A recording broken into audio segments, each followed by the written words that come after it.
1925. 1910 to 1925, your grandfather owned the building that's up on that other picture there? Yeah, that's Moeller's restaurant. Mm-hmm. Wow. Yeah, and my dad was 3 years old when my grandfather bought that place. Oh, okay. And he remembers standing up on a beer case or a pop case to play the pool table, play on the table. Yeah, that's, you see the watering trough there and the gas pump. And that's where Solidays is now. Yeah. Or at least 1/3 of that building. The original building is still there. The original part is the banquet facility right now, that front. If they would have torn that down, they would have had to move that whole building back. See, because it's too close to the road. It's supposed to be a 70-foot setback. So, yeah, setback, yeah. So they were always cautious to make sure they kept a good part of that building intact. And that was in the family for how many years? Well, 15. My grandfather died in 25, and my grandmother then sold the business. And it was an general store gas pump facility, Yeah, right? yeah. At that point. Yeah, those were the days when you had horses and wagons and still had motor vehicles and yeah. Quite a history about that place. Everybody that owned it, and what they did with it. Steakhouse at one time. The Janik Steakhouse, German yeah. Restaurant at one time. Was it the Rhinelander restaurant, or was that another one? No, the Rhinelander was on the boulevard, which is now the clubhouse. That was the Rhinelander. Oh, the clubhouse. You mean across from the hockey rink. Oh, okay, over there. All right. We were just looking into that. We're trying to figure out where it was. Yeah. Yeah, that was the original Rhinelander restaurant. Oh, all right. Do you recall, by the way, just one other thing, because I figured I might as well. Do you remember the Sawyer Creek Inn? That was a really popular place for a long time. I mean, I used to have to go there when it was weekends, because when I was town clerk, when you had a legal notice, in those days you had to post them in 4 places in town. So I had to have one in Wiggins and Durfee's store in Shawnee, Frontier Fire Hall, and one at the town hall. Oh, wow. I mean, today you put them in the newspapers and everything else, but back then I had to go post them. You can imagine, every time I went into Wiggins or Frontier Fire Hall, I ended up by the bar. All my motoring friends, oh, come on, have a drink, have a drink. Naturally, what do? I had to buy back. Sure, sure. I dreaded the idea. Oh no, the other one was Burkle's Fire Hall, the restaurant. The meeting place. I tried my best, because that bulletin board was out before you got into the bar. But invariably I'd come down them steps and somebody would see me. I dreaded the fact of going to those places because I didn't want to drink. Right. But I couldn't get a couldn't get around it, especially at Frontier. That was, and at Wiegand's. What were your favorite places to eat? Like different restaurants back then? Talking about the businesses along in town, anyways. And Well, at that time, I think the Burkle's restaurant, the Fire Company restaurant, and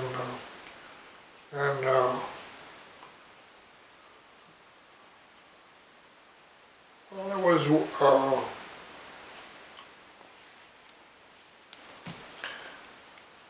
place now where it's on the corner of Walmart and Boulevard. I can't think of the name of it, but it burned down finally. That was a good restaurant. Mm-hmm. And then, Oh yeah. well, where Yubbs is, that was good. Oh okay. Yeah. Weekends, not until Sawyer Creek got in there. Mm-hmm. And of course we had Olympia, but it was Franklin Inn before that. Mm-hmm. That was good. Yeah, it's pretty much the restaurants I would go to. Shawnee Country Club. Mm-hmm. You used to go to church at the time. What church did you go to when you went to church? St. John. St. John's, yeah. Okay. One Yeah. in the corner. Yeah, I was baptized and confirmed there. And I remember all my life. Mm-hmm. My family, my mother and dad, of course, belonged there. My grandfather, my uncles, and mostly on my mother's side. Mm-hmm. So, Mm-hmm. yeah. You remember Alfred Wolonik? I asked that question because he happened to have built my house, and he was well known in the area. Yes, I do remember him. Yes. Mm-hmm. What do you remember of him? I think he was about my age, I think. Fred? Yeah, Yeah. Fred. Yeah. And we were together in JC's, Yeah, yeah. Wheatfield JC's. Yeah. And this is the predecessor to the recreation department. Yeah. Right. Yeah. He helped. You guys built a lot of playground equipment and Yeah. things like that for the residents in the town and so forth. Yeah. Yeah, that was a group that formed about, see, I was 32, I think, at the time. So that would have been 64. Mm-hmm. Yeah, that's when we organized. And then it went on for about 10 years, I guess. Mm-hmm. Then we all became exhausted roosters. Couldn't stay in it any longer. He was an active guy, right? Huh? He was a very active person, like you. Yeah. Yeah. Mm-hmm. Yeah, he was. Very likable guy. Mm-hmm. Yeah. Well, and because of all my associations, I've still maintained a lot of friends Sure. that I run into from all my years of activity. Mm-hmm. When did you move in here, into this facility? About 6.5 years ago. Mm-hmm. My wife passed away in 2009, and I made do, big home, and all by myself. My kids had their own homes. Grandkids were all out in college. And so what am I taking care of all of this for? I mean, I can do it, but Mm-hmm. I'm spending all my time maintaining. Yeah, sure. I could be doing other things. And that's when I thought, I'd like to help others. Mm-hmm. So I kind of didn't know what I wanted to do. Do I go to a hospital and become a volunteer there, or what? Then all of a sudden I saw an article in the paper that Niagara Hospice was having a meeting at the community center. Maybe I should look into that one. Mm-hmm. Well, that's when I made my mind up. That's what I wanted to do. Became a hospice volunteer. So I've been doing that now for it'll be 5 years in January. Wow. So you're still an active guy. Still Yeah, helping out where you can, you know? Make visits over at Northgate because they have a hospice wing over there. I do that every Friday.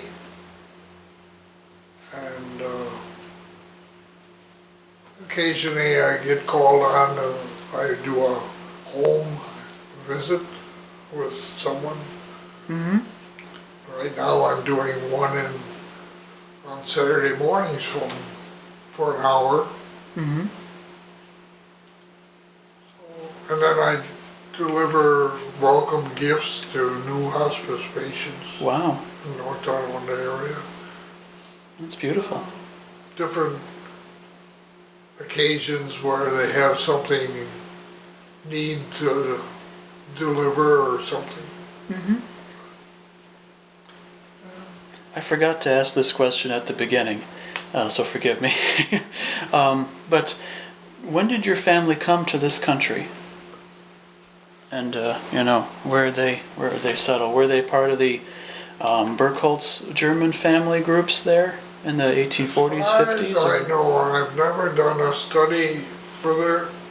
My grandparents on both sides were born here. Okay. The names of my mother's family name was Harder, Mm-hmm. and of course, my dad's was Moeller. I went over to Germany a couple times when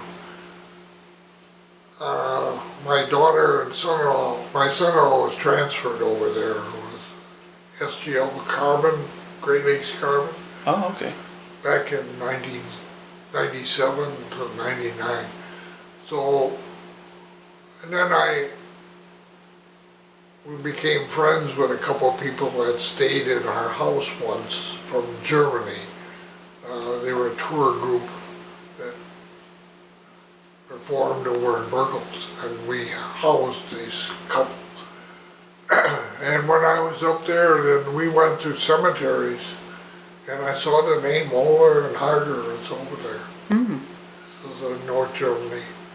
So I don't know when they came over.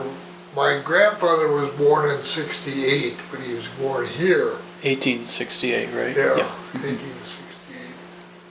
And must have been about the same time when my grandfather Moeller must have been born over here too. Mm-hmm. So it was their parents who came here. Yeah. Did they? So their parents came anywhere from 1843 on.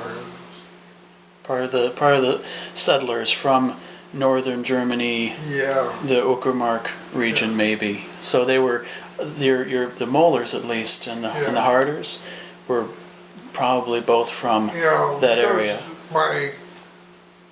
There's Moellers that are in Erie County, Amherst, and the Harder family was in Buffalo.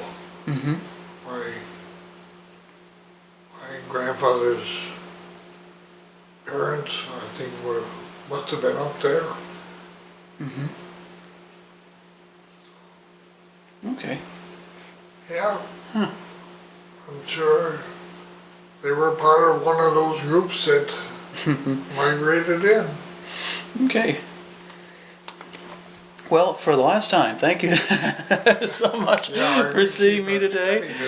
I really appreciate appreciate this, and this concludes our interview with Winston Moeller, civic leader for the town of Wheatfield for many, many years and still an active guy today. And thank you again for having me and having us. You're welcome.